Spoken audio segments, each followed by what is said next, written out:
Salam, big à tout le monde, c'est Madzo aka The Radical Illuminati from RWS Crew. Je suis sur le vrai Mac avec Mamo Hits.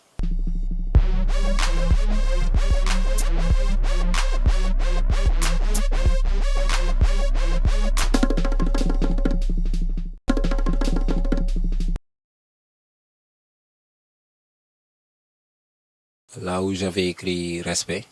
Donc respect par rapport à tout ce qui régit ma manière de penser, respect par rapport à tout ce qui régit ma manière d'agir. Donc respect pour moi, c'est la phrase que je dis le plus souvent, c'est respect is my religion. C'est la chose fondamentale à laquelle je crois et qui me donne le souffle de vie. Parce qu'avec ça, je me sens vraiment moi, dans la mesure où j'arrive à servir comme je peux, j'arrive à protéger, j'arrive à agir pour changer beaucoup de choses qui doivent être changées d'une manière radicale ou d'une autre. Donc ce serait ce respect-là, parce que moi j'y crois profondément, j'y crois vraiment, et c'est ce qui manque à ce monde pour que vraiment beaucoup de choses redeviennent positives.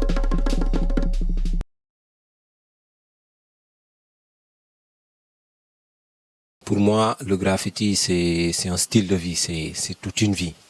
Dans la mesure où ça qualifie ma personnalité, dans la mesure où, voilà, avec ce graffiti-là, j'arrive à m'affirmer et à affirmer des slogans, plus des slogans, des concepts, tout ce qui tourne autour de la foi humaine, en tout ce que nous croyons.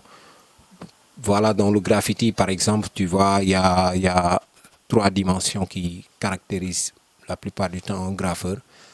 Quand il graffe, il y a le caractéristique qui fait sortir sa personnalité. Donc là, c'est un paramètre important. Dans l'autre, il y a la manière d'agir, c'est-à-dire le tactique. On arrive à comprendre si, après avoir vu un graphe, on arrive à comprendre si cette personne est assez vraiment professionnelle dans ce qu'il fait ou pas. Donc ça aussi, c'est très important. Donc là, c'est des visions. C'est, voilà, la manière dont nous, on agit, la manière dont nous, on peut faire voir ce qu'on fait. Donc c'est toute notre personnalité qu'on met dedans. Donc il y a cette sensualité-là, il y a cette technique-là, il y a aussi le troisième point, le sens de recherche. Donc par exemple, moi, on peut me qualifier d'un graffeur à connotation spirituelle, comme on peut qualifier Chimère par exemple d'un graffeur à une vision assez plus sensible, dans la mesure où il représente la plupart du temps des visages de femmes dans ce qu'il fait. Donc moi, c'est plutôt les discours radicaux. Moi, c'est plutôt, je dirais pas l'engagement, mais tout ce que je répète la plupart du temps, c'est faire ce qu'on a à faire et au moment où il faut vraiment le faire. Donc on n'attend pas un remerciement de la part de la population, on n'attend pas une implication de la part des autorités. On fait ce qu'on fait parce qu'on croit en ce qu'on fait. Donc croire en ce que tu fais, ça détermine toute ta personnalité. Donc c'est en ce mesure-là que je dirais que le graphe, c'est un style de vie, c'est toute ma vie, quoi.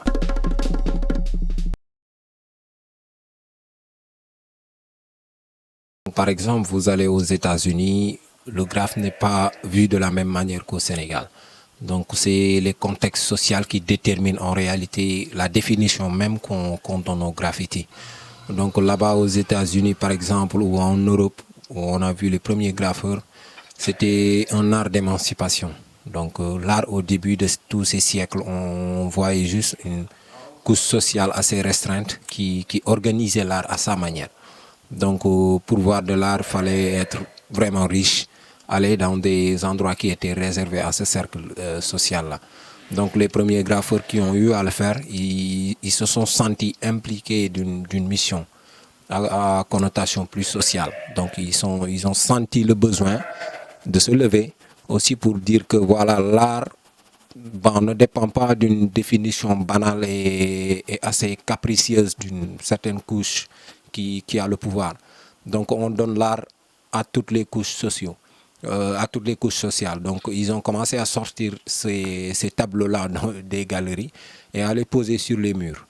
Donc là, vous voyez plus que c'était plutôt dans les quartiers de West Bronx et de Queens, là où vous voyez les quartiers, surtout les quartiers latinos, où on a commencé véritablement à voir des représentations des images saintes, puisque c'est assez relatif à la personnalité, comme j'ai dit tantôt. Donc là, ils ont représenté des figures de saints et décoré leur quartier à leur manière. C'est différent d'ici au Sénégal, parce que faut aussi souligner très souvent, même dans les interviews, partout où il faut passer, que les premiers, même qui ont eu à donner naissance à ce qui se fait actuellement comme graffiti, n'étaient pas en réalité des graffeurs. Donc, par exemple, c'est né de l'esprit de Set Setal. Là, c'est le point de départ du graffiti Sénégal. Parce que là, vous voyez dans des quartiers où, voilà, durant le week-end, on se réunit, on sort, on fait de la musique, on nettoie le quartier. Donc les gens avaient l'habitude d'inviter les artistes de ce quartier-là à venir repeindre les murs. Donc par exemple, c'est né aussi d'une psychologie assez subtile. Vous voyez que le Sénégalais, la plupart du temps, ils vont sur les murs et pour assouvir leurs besoins naturels. Et en même temps, ils avaient une certaine réticence par rapport à nos guides religieux. Donc les premiers artistes qui ont eu à faire ça, ils sont allés sur ces murs-là et repeindre des figures religieuses, après qu'on ait nettoyé le quartier. Donc le Sénégalais, par exemple, qui vient sur ce mur, qui avait l'habitude, par exemple, d'uriner sur ce mur, quand il vient et qu'il voit une représentation vraiment sainte, là, il se retient. C'est après qu'on a vu, avec l'avènement du hip-hop au Sénégal dans les années 80, où on a eu la vague des premiers graffeurs, à travers les Misérables Graphes, à travers les Docta, à travers les DP les Gérard de Syndicate 21, à travers aussi les tout premiers avec Matador qui ont commencé à faire ça, donc qui aujourd'hui fait du rap. Donc voilà comment la chose a évolué ici au Sénégal jusqu'à être aussi l'esprit qu'il est maintenant, et que les nouveaux crews commencent à vraiment s'imprégner de cette histoire-là pour pouvoir créer la transition entre eux et les générations qui viennent. Donc c'est comme ça qu'on a eu l'avènement des premiers des crews comme RBS, comme Ammonia Graph, avec d'autres aussi qui évoluent en solo, les Enix Graphics, avec les Jamauer, Charles Style, Ousmane 3G et autres, quoi.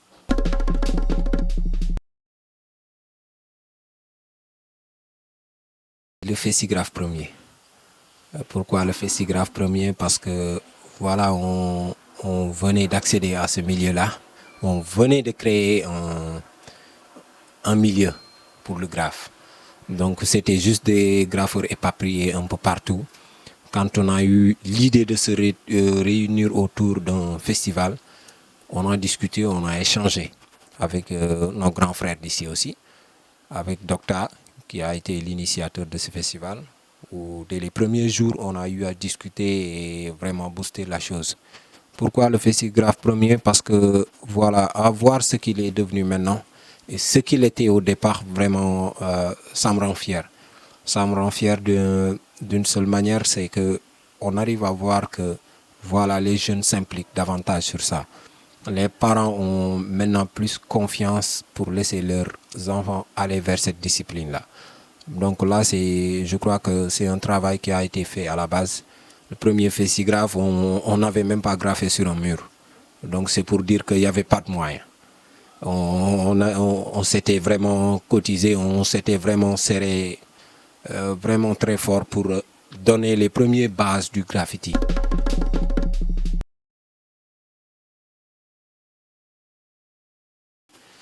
Toyer quelqu'un, c'est le clasher à la manière rap.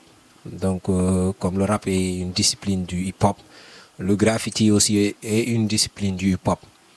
Mais aussi, il faut souligner que le graphe existait déjà avant qu'il y ait même le vocal hip-hop. Donc, c'est pour dire que ça, vraiment, c'est il y a longtemps, quoi. Donc, toyer, le terme toyer veut dire, voilà, tu viens sur un mur, tu vois, par exemple, moi, je suis Madzo, je viens sur un mur, je trouve le graphe de Diablos et je viens poser le mien dessus. Donc là, c'est une provocation, là c'est un toy que tu fais par rapport à ce graffeur-là. C'est en quelque sorte une déclaration de guerre. C'est aussi, comme je dis, les réalités diffèrent. Par exemple, aux États-Unis, tu graphes, par exemple, dans des quartiers hostiles ou avec un certain style de white style, avec des fléchettes. Là, ça signifie vraiment un caractère hostile, une déclaration de guerre, quoi.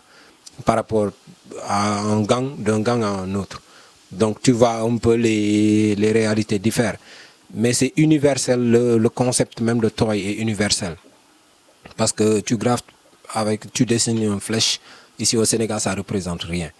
Donc parce que là on est des frères, on a des styles qui diffèrent. Mais sur un mur on arrive à poser une pièce commune. Donc tout le monde apporte du sien et on fait quelque chose de bien. Même si tu dessines une flèche, donc c'est pas grave. Mais quand tu poses sur le style d'un autre, là ça entre dans une autre dynamique. C'est vraiment une insulte.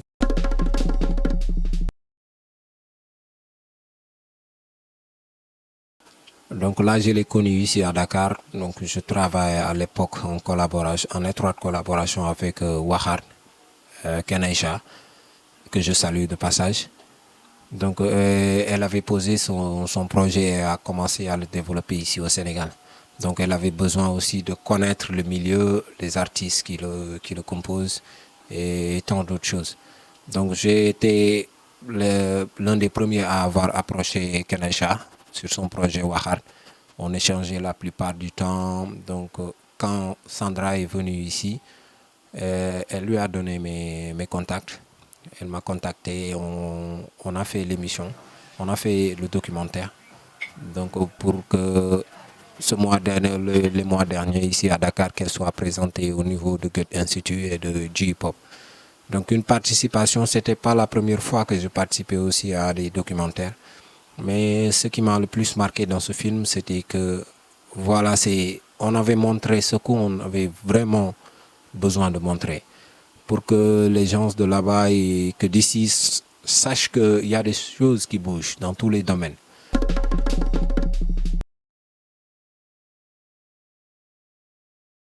Respect.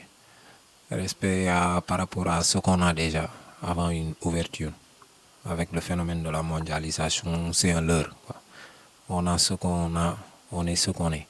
Donc on respecte ce qu'on est pour vraiment connaître et se faire connaître, respecter et se faire respecter. Donc aussi je passe le respect à tous les graffeurs du Sénégal, à tous les acteurs hip-hop, qu'ils soient rappeurs, breakdancers, parce que c'est tous des amis, des frères. Donc aussi un salut spécial à mon crew RBS, parce que c'est de vrais bosseurs, c'est des gars qui en croient, qui en veulent et qui se donnent vraiment la peine d'aller chercher la chose là où il faut. Donc là, on est en phase de finaliser le bibliothèque virtuelle avec Google, donc qui sera inauguré ce 17 mars là, au Cercle des Rats, derrière juste BCA au siège. Donc là, c'est un pas de géant pour le graphe sénégalais, parce qu'après les Amériques et l'Europe, c'est la première fois en Afrique et on a l'honneur d'ouvrir ça. Donc juste pour encourager aussi ceux qui veulent s'imprégner dans le graffiti, mais aussi qu'on leur donne l'opportunité de vouloir la chose. Alors, salam Bégué, c'était Madzo Radical Kiluminari sur le vrai mag avec mon brother Mamo Hits. Yes, Jaajëf, merci beaucoup et à bientôt pour un nouveau numéro.